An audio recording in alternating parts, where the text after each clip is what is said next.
Hey everybody, welcome to Texas Technique Thursday. Today we are going to rearrange some notes. We're going to take some phrases in forked deer, which we've used before, and they start out linear where they just go up or down the scale, but we're going to invert them and inside out them and upside down them a little bit to make your playing more improvisational and a little more Texas style. One of the phrases that's often associated with Texas style playing is this idea of controlled improvisation.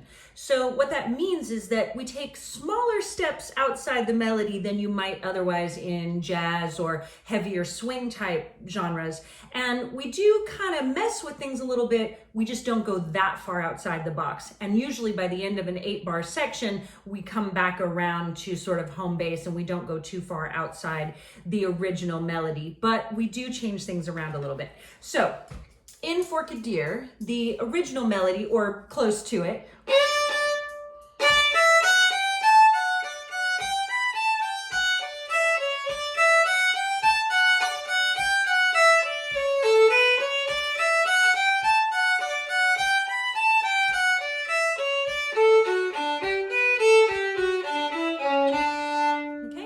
phrases that just move up and back down the scale fairly in a linear fashion. But what we can do is we can start inverting some of those notes or taking some of the phrases apart, moving the notes around, and then still coming back to the same place. So we might do something like this. Instead of, we might go.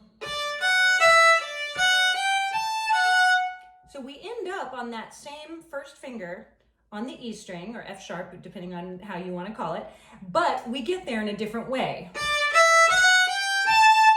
Instead of that, we do that. So that's one place you could change some things up. And here, we might do something like this. So I just picked some notes out of the scale. And so that I might, so I'm still getting back to that C sharp.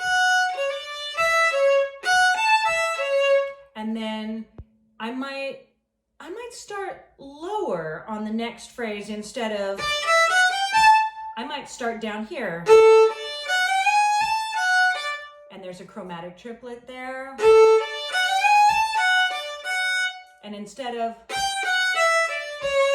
I might go.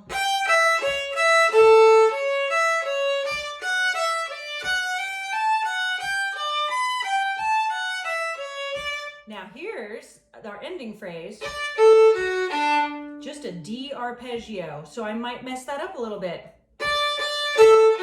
Two D's in a row, or might go up, or so the idea being that you need to know where you're going to start, what your first note is in that group, and what note you want to end back up on.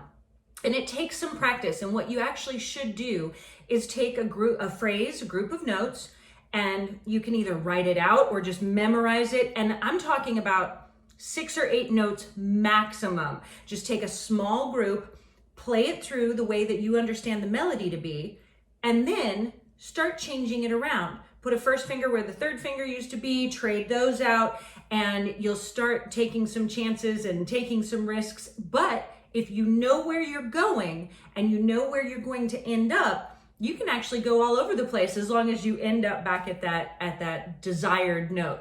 So those are some things to do when it comes to rearranging notes. Just take small phrases, work with them, use the same ideas of the notes, the things that are in the scale or in the chord, but just turn them on their heads, turn them upside down, and that will get you a little bit more of an improvisational feel.